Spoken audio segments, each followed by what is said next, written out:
Al-fadhailut tawakul, keutamaan tawakal. Apa keutamaan yang Allah berikan kepada kita kalau kita dalam hidup ini selalu bertawakal? Serahkan segala masalah kepada Allah. Bagaimana agar saya bisa tawakal? Saya bilang, Bu, kita bisa tawakal dengan kita latihan. Dari mulai masalah-masalah kecil kita serahkan pada Allah, sampai ke masalah-masalah besar. Kita latihannya dari mulai musibah-musibah kecil. Kalau kita kena musibah kecil, tawakal aja pada Allah, tawakal pada Allah. Sehingga ketika kita dapat musibah besar, kita refleks langsung tawakal. Jadi perlu latihan memang. Ya tidak serta-merta dia selalu tawakal kepada Allah. Harus latihan. Dari apa? Dari hal-hal yang kecil, Bu ya. Nah, al-fadhail tawakul, keutamaan tawakul. Pertama, Al-Imran 159. Allah berjanji kepada kita, kalau ibu dan saya selalu tawakal, maka Allah akan mencintai kita. Surat Al-Imran 159. Fa idza azamta fatawakal 'alallah, innallaha yuhibbul mutawakkilin. Apabila engkau telah berazam, bertawakallah kepada Allah, sesungguhnya Allah ya amat sangat mencintai orang yang tawakal. Makin sering kita tawakal, makin suka Allah sama kita. Buka Al-Imran 159 di ujungnya. Fabima rahmatin minallah lintalahum walau kunta faddan ghalidul qalbi lam faddu min haulik fa'fu anhum wastaghfir lahum wasyawirhum bil am fa idza azamta fatawakal 'alallah innallaha yuhibbul mutawakkilin. Apabila engkau telah berazam, tawakal pada Allah. Sesungguhnya Allah mencintai orang-orang tawakal. Saya pas kemarin kan cerita belum kelar tadi itu. Pas corona itu kan saya pulang ke Cianjur karena saya di sini manyun, gak ada kerjaan, Bu, manyun aja. Anak-anak juga online ya, Bu. Udah saya pindah ke Cianjur sementara corona. Saya megang uang 5 juta, Bu. Saya ada warisan saung kecil di tengah sawah. Ibu kalau mau rihlah ke sana boleh. Ya, jemaah saya sudah bisa bawa ke sana. Kalau Ibu ada program rihlah, boleh ke pondok saya, Bu. Jadi pondok saya itu tengah-tengah sawah. Nah, saya bertekad, saya akan buat pondok tahfiz. Yang menginspirasi saya itu tadi Arif Husni Majid tadi, yang punya tinggal pondok tahfiz, semua digratiskan. Ya akhirnya dengan uang yang 5 juta saya buat pengurusan. Sekarang sudah berdiri hampir 3 tahun, dan sama juga saya gratiskan. Alhamdulillah sampai pagi hari ini saya nggak kekurangan dana sedikit pun. Makanya ada hadis gini, Bu, kata Rasul, jangan yakin dengan uang yang kita pegang, yakinlah Allah Maha Kaya. Saya kemarin kalkulasikan dengan isi saya, berapa dana yang sudah saya habiskan membuat pondok tahfiz itu 2,5 miliar, Bu. Ya. Di tengah-tengah corona, ada aja rezekinya, Bu. Ibu pernah dengar gak Ustadz Amin Jamiluddin? Jadi Ustadz Amin Jamiluddin itu, Bu, di kalangan aktivis Islam terkenal di Dewan Dakwah Pusat. Saya kan pernah aktif di Dewan Dakwah. Itu kalau ada ajaran sesat, beliau nulis buku. Dia orangnya itu suka nulis, Bu. Padahal cuma lulusan PGA, tapi yang dilawan tuh profesor-profesor doktor, Bu. Dia otodidak. Nah, Ibu, beliau itu punya anak 12. Saya aja 20, Ibu. 12, Bu. Beliau itu kerjaan sehari-harinya hanya kepala madrasah Darul Qolam di Menteng Tenggulun. Menteng Tenggulun itu di depan Manggarai. Itu daerah kumuh. Gaji formalnya hanya 3,5 juta, Bu. Anak 12, yang anehnya di 12 anaknya itu 4-nya lulusan luar negeri. Logis gak, Bu? Anak banyak, ya membina pondok juga, pondok di tengah-tengah daerah kumuh, ya. Nah, saya kan waktu lulus pesantren sebelum kuliah saya pernah jadi guru di situ, ya. Saya pernah tanya ke Ustadz Amin, udah meninggal tahun yang lalu beliau.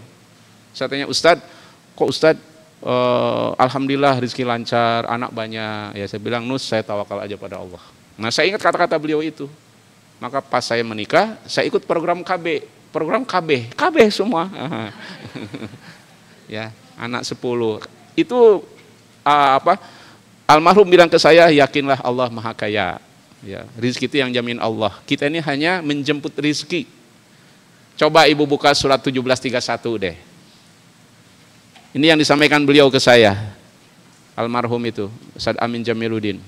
17:31. Wala taqtulu auladakum khasyata imlaq, nahnu narjukuhum. Ya. Wa iyyakum inna qatlahum kana hit'an kabira. Janganlah kamu bunuh anak-anak kalian takut miskin. Akulah yang memberi rezeki kepada mereka, kepada anak-anak. Wa iyyakum, dan kepada kalian kedua suami istri. Inna qatlahum kana hit'an kabira, membunuh mereka dosa yang besar. Ayat inilah Bu menjadi landasan dan dasar tentang haramnya family planning atau keluarga berencana. Karena setiap anak pasti ada rizkinya. Kalau orang mengatakan banyak anak banyak rizki, salah. Tapi kalau orang mengatakan setiap anak ada rizkinya, iya. Karena yang jaminnya Allah. Nah ini ayat ini yang membuat Ustadz Amin Jamaluddin punya anak 12, 4 anaknya di luar negeri. Tentunya dengan pertolongan dari Allah. Keyakinan kepada Allah yang sangat luar biasa. Ya Bu ya. Jadi jangan yakin uang yang kita pegang, yakinlah Allah Maha Kaya. Yang kedua, padilah kalau kita selalu tawakal kepada Allah. Dalam surat 65 ayat 3, hidup kita dijamin oleh Allah. Tadi sudah saya sampaikan sekilas ayat ini. Wa may yatawakkal 'alallah fahuwa hasbuh. Barang siapa orang selalu tawakal kepada Allah, maka Allah akan mencukupi kebutuhan hidupnya. Jadi hidup kita dijamin oleh Allah. Kalau kita selalu tawakal, tentunya setelah kita ikhtiar. Nah, jadi dalam surah An-Nahl 65 ayat 3, kalau ibu dan saya dalam hidup ini 24 jam kita tawakal kepada Allah. Kalau ada masalah hadapi tawakal, maka Allah akan menjamin hidup kita. Alhamdulillah. Yang ketiga, jaminan Allah kepada kita, kalau ibu dan saya selalu tawakal kepada Allah, maka Allah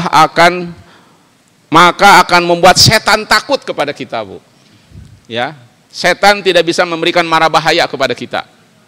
Ya, Allah berfirman dalam surat 16 An-Nahl ayat 99, innahu laisa lahu sultan alal ladina amanu wa ala rabbihim yatawakkalun. Sesungguhnya setan itu enggak punya power, enggak punya kekuatan untuk memberikan kemadharatan kepada siapa? Orang beriman dan bertawakal. Jadi kalau ibu dan saya selalu tawakal kepada Allah, setan enggak bisa memberikan mara bahaya kepada kita. Dalam kitab Riyadhus Shalihin, dalam bab yakin dan tawakal, ada hadis gini, Bu, ya, ada hadis bahwa ternyata kalau ibu keluar dari rumah membaca bismillahi tawakkaltu 'alallah la haula wala quwata illa billah. Ternyata ketika ibu keluar rumah membaca itu, malaikat di langit menjawab. Cuma ibu gak dengar. Malaikat menjawab tentunya disuruh oleh Allah. Apa jawaban malaikat ketika ibu dan saya keluar dari rumah? Jawaban malaikat, hudita wa kupita wa wukita wa tanahaya anhus syaitan.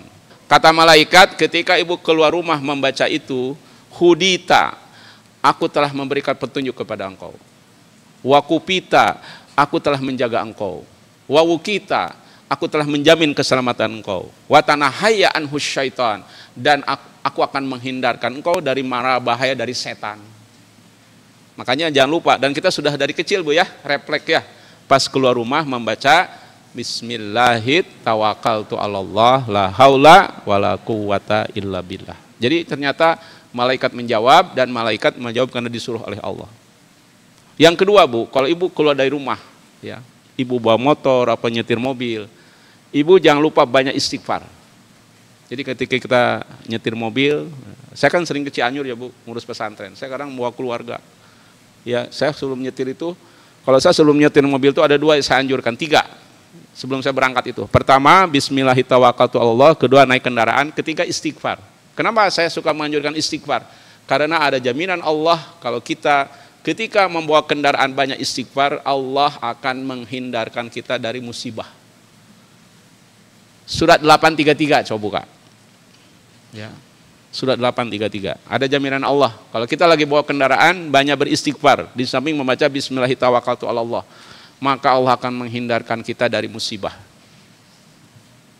Wa ma kana Allah liyu'adzibahum wa anta fihim wa ma kana Allah mu'adzibahum wa hum yastaghfirun. Tidaklah Allah akan mengazab mereka kalau mereka suka beristighfar. Jadi kalau ibu dan saya ketika bawa kendaraan banyak beristighfar, maka Allah menghindarkan kita dari musibah. Di Umbul Tanjung itu ketika tsunami semuanya selamat. Bahkan posisi Umbul Tanjung itu di pinggir pantai seperti Tanjung Lesung, itu halamannya nggak basah. Itu masih ada di YouTube sampai sekarang. Kenapa selamat semua? Ternyata di Umbul Tanjung itu ada 57 penghafal Quran. sedang menghafal Quran, dia dapat beasiswa ke Turki, dia dikarantina 2 bulan, itu hari ke-27 dia di Umbul Tanjung. Ketika melihat air laut itu, anak-anak sana itu istighfar, astagfirullah, itu terbelah air itu Bu, semuanya selamat. Jadi betul kalau kita bawa kendaraan selalu banyak beristighfar, Allah akan menghindarkan kita dari musibah. Itu Bu ya. Jadi dalam Islam itu dalam segala sesuatu selalu ada solusi. Itu dasarnya tadi, wa makanallahu mu'adzibahum wa hum yastaghfirun.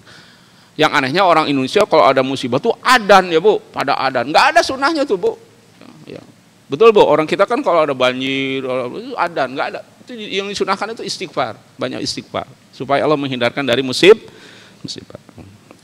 Al-Imran 173, Al-Fadail ilul at-tawakul, keutamaan tawakul. Yang keempat adalah Allah akan memberikan ketenangan. Ya Bu, Allah akan memberikan ketenangan kepada orang yang selalu tawakal. Ya, ayatnya Al-Imran 173. Alladzina qala lahumun nas inna nasa qad jama'u lakum fahsyauhum fajadahum imana wa qalu hasbunallah wa ni'mal wakil. Alladzina qala lahumun nas, ketika orang-orang munafik yang masih ada di Madinah bilang ke Rasulullah, karena Rasul sedang dikepung dalam perang Ahzab, dikepung selama 47 hari. Orang munafik di Mekah kepada Rasul dan sahabat, udah menyerah aja, takut kepada mereka, jangan melawan mereka. Tapi Rasul tidak takut. Kenapa Rasul tidak takut?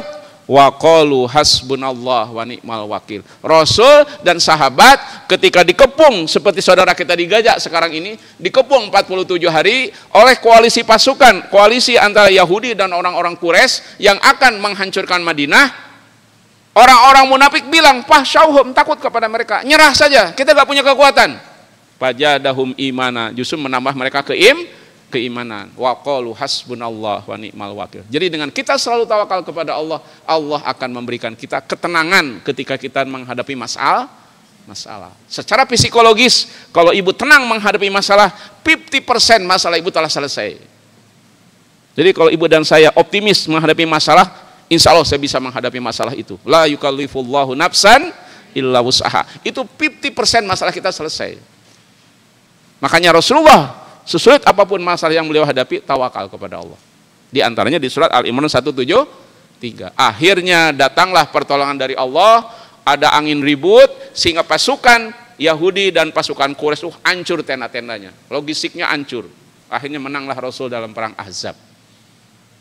Jadi dengan kita selalu tawakal kepada Allah, Allah akan memberikan ketenangan dalam menghadapi masalah. Ya Bu? Dan dalam riwayat lain Bu, kana akhiru kalami Ibrahim hina ulkiya finnar qalu hasbunallah wa ni'mal wakil. Qala hasbunallah wa ni'mal. Jadi Nabi Ibrahim pun sama, ketika Nabi Ibrahim hina ulkiya finnar, ketika Nabi Ibrahim akan dilemparkan ke dalam api, ucapan terakhir Nabi Ibrahim itulah hasbunallah wa ni'mal wakil. Nabi Ibrahim pun tenang melihat api yang menyala-nyala itu. Akhirnya api itu coba buka buku 2169 yang terakhir. Yang membuat Nabi Ibrahim ya mendapatkan pertolongan Allah ketika akan dilemparkan ke api itu ya adalah kata Allah, kuni bardan wasalaman ala Ibrahim.